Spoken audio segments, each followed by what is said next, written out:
Subscribe कीजिए बिन Nasir network को और हमारी फैमिली का हिस्सा बनिए। इस तौबा का ताल्लुक 3 सहाबा से है जिनके नाम ये हैं। 1. कब बिन मालिक। 2. मरारा बिन रबी। 3. हलाल बिन उमैया। दौसतु वाक़या थोड़ा लंबा है, उसके लिए मुअज़रत, लेकिन अगर मुख्तसर किया जाए तो मुकम्मल बात आप तक नहीं जाएगी, लेकिन बड़ा कमाल का वाक़या है, दिल ठंडा कीजिए। ये वाक़या ग़ज़वा तबूक के मौका पर पेश आया। उस वक्त मुसलमान तरह तरह की मुश्किलात में घिरे हुए थे। सख्त गर्मी का मौसम था, सफर बड़ा तवील और जाँ गसल था। ऐसा वक्त भी आया कि एक ऊंट पर बारी बारी सवार होते, सिर्फ एक खजूर पर ही रात बसर करना पड़ती। पानी इतना कम याब था कि ऊंट ज़बा करके उनके पीठ में जो पानी होता इससे प्यास को बुझाते। हालात की संगीनी की वजह से बाज मुखलिस मुसलमान भी लड़खड़ा गए थे, लेकिन अल्लाह ताला की खुसूसी तौफीक से सफर जिहाद पर रवाना हुए। सही बुखारी और मुस्लिम में जो रिवायत दर्ज है, इसके रावी खुद इन तीनों में से एक सहाबी हजरत कब बिन मालिक रजी अल्लाह अन्हा हैं। मुत्तफ़िक़ अलैहि रिवायत का खुलासा मुलाहज़ा फरमाएं। जिन दिनों ग़ज़वा तबूक के लिए तैयारी हो रही थी, मेरी सेहत और माली हालत बहुत अच्छी थी। मेरे पास सवारी के लिए 2 औनतनियाँ थीं। इससे कबल कभी मेरे पास सवारी के लिए 2 जानवर जुमा नहीं हुए थे। जुमेरात के दिन हुजूर नबी अकरम सल्लल्लाहु अलैहि वसल्लम अपने 30,000 जानिसारों के हमराह तबूक की तरफ रवाना हुए। मैंने दिल में सोचा कि चंद जरूरी कामों से जल्दी जल्दी फारिग होकर लश्कर के साथ जा मिलूंगा। पहला दिन भी गुजर गया, लेकिन मुझे इन कामों से फरागत ना हुई। दूसरा दिन, फिर तीसरा दिन भी उसी तरह गुजर गया, लेकिन मैं फारिग ना हुआ। जब कई दिन गुजर गए तो मैंने ख्याल किया कि अब तो लश्कर बहुत दूर चला गया होगा और अब मेरा जाना बेसूद है। चुनाचे मैंने लश्कर के पीछे जाने का इरादा तर्क कर दिया। जब मैं बाजार जाता तो मुझे उन लोगों के सिवा जो निफाक की तहिम्मत से महतम थे या जो माजूर थे और जंग में शिरकत के काबिल ना थे, और कोई मुसलमान दिखाई ना देता। मुझे अपनी इस हरमा नसीबी पर बड़ा दिख होता। एक बार ख्याल आया भी कि अगरचे ताखीर हो गई है फिर भी चला जाता हूँ। काश मैं ऐसा करता, लेकिन ऐसा ना कर सका। वक्त गुजरता गया, यहाँ तक कि हुजूर नबी अकरम सल्लल्लाहु अलैहि वसल्लम के बखैर वाओ आफियत वापस आने की इत्तिलात आने लगे। मुझे रंज वाओ गम ने आ लिया। मैं सोचने लगा कि बारगाह रिसालत में अपनी इस गैर हाजिरी के लिए क्या अज़र पेश करूं। खुद भी गौर वाओ खोज किया और दीगर से भी मशवरा किया। हुजूर नबी अकरम सल्लल्लाहु अलैहि वसल्लम जब मदीना तैबा तशरीफ ले आए तो यकायक तज़ब्ज़ुब की कैफियत जाती रही और दिल में ठान लिया कि सच सच अर्ज कर दूंगा, और उस बारगाह में अगर पनाह मिल सकती है तो सच से ही मिल सकती है, झूठ बोल कर तो मजीद अपने आप को रसू ही करना है। हुजूर नबी अकरम सल्लल्लाहु अलैहि वसल्लम की सुन्नत मुबारका थी कि जब सफ़र से वापस तशरीफ लाते तो सबसे पहले मस्जिद में जाकर 2 नफल अदा करते। इसके बाद हजरत खातून जन्नत रजी अल्लाह अन्हा के यहाँ कदम रंजा फरमाते और इसके बाद अज़वाज मतहरात के हुजरों को जीनत बख्शते। जब हुजूर नबी अकरम सल्लल्लाहु अलैहि वसल्लम मस्जिद तशरीफ ले आए और नफिलों से फारिग होकर बैठे तो मुनाफिकीन गिरोह दर गिरोह हाजिर होकर झूठे बहाने पेश करने लगे और हुजूर नबी अकरम सल्लल्लाहु अलैहि वसल्लम उनके बातिन को अल्लाह ताला की बारगाह में तफवीज़ करके उनकी ज़ाहिरी अज़रदारी को कबूल फरमा लेते। मुझे भी बाज लोगों ने ऐसा ही करने का मशवरा दिया, लेकिन मैंने खिदमत अक़दस में हाजिर होकर अपनी हरमा नसीबी की सच्ची सच्ची दास्तान अर्ज कर दी। हुजूर नबी अकरम सल्लल्लाहु अलैहि वसल्लम ने मेरी अर्ज गुज़ाश्त को सुनकर फरमाया, अम्मा हज़ा फ़िलक़द सदिक़े फ़िलकुम हती यक़ूज़ अल्लाह फ़ियूक। बुखारी अल-सही किताब अल-मनाक़िब बाब सफ़ा अन-नबी सल्लल्लाहु अलैहि वसल्लम 3 से 1305, रकम 3363। आयज़ा किताब अल-मग़ाज़ी बाब हदीस का बिन मालिक वक़ूल ताला वली अल-सलासा अल-ज़ीन खलफ़वा 4 से 1605, रकम 4156। मुस्लिम अल-सही किताब अल-तुबा बाब हदीस तौबत का बिन मालिक 4 से 2120, 2123, रकम 2769। अहमद बिन हम्बल अल-मसनद 3, 456 से 457, रकम 15827।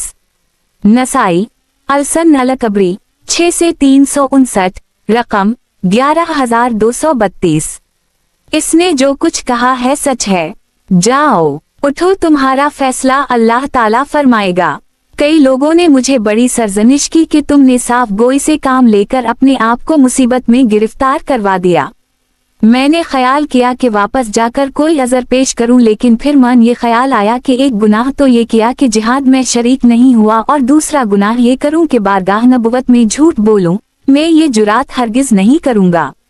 मैंने पूछा कि किसी और को भी उसी कसम का हुक्म मिला है, तो बताया गया कि हलाल बिन उमैया और मरारा बिन रबी को भी यही फरमाया गया है। हुजूर नबी अकरम सल्लल्लाहु अलैहि वसल्लम ने लोगों को हमारे साथ बातचीत करने से भी मना फरमा दिया। अब हमारे साथ ना कोई हम कलाम होता था और ना ही हमारे सलाम का कोई जवाब देता। हमें यूं महसूस होने लगा कि ये वो लोग ही नहीं जो पहले थे और जिनको हम जानते थे। ये वो देश ही नहीं है जिसमें हमने उम्र गुजारी, बल्कि ये कोई नया देश है जिसके कोचा और बाजार और दरवाओ दीवार हमारे लिए बिल्कुल गैर मानूस हैं। मुझे ये अंदेशा खाए जा रहा था कि अगर उसी हालत में मौत आ गई और हुजूर नबी अकरम सल्लल्लाहु अलैहि वसल्लम ने नमाज जनाजा ना पढ़ाई तो क्या बनेगा। मेरे दीगर दोनों साथी तो रात दिन गिरिया वाव जारी में गुजार देते। इन्हें दुनिया वाव माफिया की खबर ना थी। इन्होंने तो बाहर निकलना ही बंद कर दिया था, जबकि मैं कभी कभी बाजार जाता, लेकिन ना कोई मुझे सलाम कहता और ना कोई मेरे सलाम का जवाब देता। एक रोज मैं लोगों की सर्द पहर से तंग आकर और मायूस होकर अपने चचाजाद भाई अब्बू क़तादा के पास चला गया, जो इस वक्त बाग में था। मुझे इससे बड़ी मोहब्बत थी। मैंने सलाम किया तो उसने कोई जवाब ना दिया। मैंने कहा, ए भाई, क्या तुम्हें इल्म नहीं कि मैं अल्लाह ताला और इसके रसूल सल्लल्लाहु अलैहि वसल्लम से मोहब्बत करता हूँ। वो चुप रहा। मैंने 3 मर्तबा ये जुमला दोहराया, वो बोला तक नहीं। आखिर चौथी बार जब मैंने इसे यही बात कही तो उसने सिर्फ इतना कहा, अल्लाह ताला और इसका रसूल सल्लल्लाहु अलैहि वसल्लम बेहतर जानते हैं। उस वक्त बेइख्तियार मेरे आंसू बह निकले और मैं वहां से शिकस्ता दिल वापस चला आया।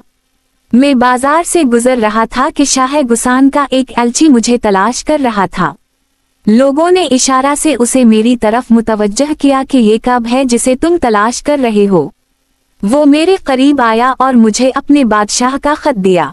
इसने खत में मुझे लिखा कि हमने सुना है कि तेरे साहब ने तुझ पर बहुत जिफा की है और तेरे साथ नारवा सलूक किया जा रहा है, तो ऐसा नहीं कि तेरी तौहीन की जाए, तो मेरे पास आ जा, देख मैं किस तरह तेरी कदरदानी करता हूँ।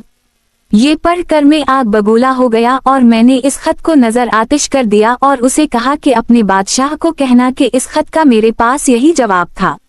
मैंने अपने दिल में कहा, मेरी बदबख्ती मुलाहजा हो कि अब एक काफिर को ये जुरात हो रही है कि मेरे ईमान पर डाका डाले। इस रंज वाव अलम में 40 दिन गुजर गए। 40वें दिन हुक्म हवा के हम अपनी बीवियों से भी अलग रही, चुनाचे मैंने अपनी बीवी को उसके मैके भेज दिया। मैं नमाज पढ़ने के लिए मस्जिद नबवी जाया करता था और हुजूर नबी अकरम सल्लल्लाहु अलैहि वसल्लम को सलाम अर्ज किया करता और फिर ये देखता कि क्या लब मुबारक को जनश हुई है। जब मैं नमाज में मशगूल होता तो सरवर की दो आलम सल्लल्लाहु अलैहि वसल्लम अपनी निगाह लुत्फ को मेरी तरफ मबजूल फरमाते और जब मैं फारिग होता तो आराज फरमा लेते। ये लम्हे मेरे लिए बड़े सबर आजमा थे। 50वें रात को हमारी तौबा की कबूलियत की आयत नाजल हुई। सुबह की नमाज के बाद हुजूर नबी अकरम सल्लल्लाहु अलैहि वसल्लम ने ऐलान फरमाया, सहाबा किराम रिजवान अल्लाह अलैहिम अजमईन दौरे हुए मुबारक देने आए। सबसे पहले जिसने मुझे ये मजदा जा फजा सुनाया वो हमजा अल-इस्लमी थे।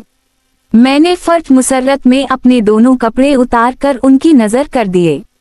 फिर मैं बारगाह मुस्तफ़ा सल्लल्लाहु अलैहि वसल्लम में हाजिर हुआ। सब अहबाब जौक दर जौक मुझे मुबारकबाद देने आ रहे थे। हुजूर नबी अकरम सल्लल्लाहु अलैहि वसल्लम का चेहरा अनवर खुशी से चमक रहा था। मुझे देखा तो फरमाया, जब से तेरी माँ ने तुझे जना है ये तेरी जिंदगी का बेहतरीन दिन है, मुबारक हो। ये इन 3 पाकबाजों का जिक्र है जिन्होंने मुनाफिकों की तरह अल्लाह के रसूल सल्लल्लाहु अलैहि वसल्लम की जनाब में झूठ बोलने की गुस्ताखी नहीं की और आखिरकार अल्लाह ताला की निगाह लुत्फ व अता उनकी तरफ माइल हुई और ऐसा अबर रहमत बख्शा के क़यामत तक उनकी तौबा का जिक्र मतन कुरान बन गया। दोस्तों, चलते चलते एक आखिरी बात अर्ज करता चलो कि अगर कभी कोई वीडियो कॉल वाकया कहानी या तहरीर वगैरह अच्छी लगा करे तो मुताला के बाद मजीद थोड़ी से जहमत फरमाकर अपने दोस्तों से भी शेयर कर लिया कीजिए। यकीन कीजिए कि इसमें आपका बमुश्किल एक लम्हा सिर्फ होगा, लेकिन हो सकता है इस एक लम्हा की उठाई हुई तकलीफ से आपकी शेयर करदा तहरीर हजारों लोगों के लिए सबक आमोज साबित हो। दोस्तों, हमारी सपोर्ट के लिए पोस्ट अच्छी लगे तो फॉलो जरूर किया करें। बहुत शुक्रिया। दिल, आई लव अल्लाह।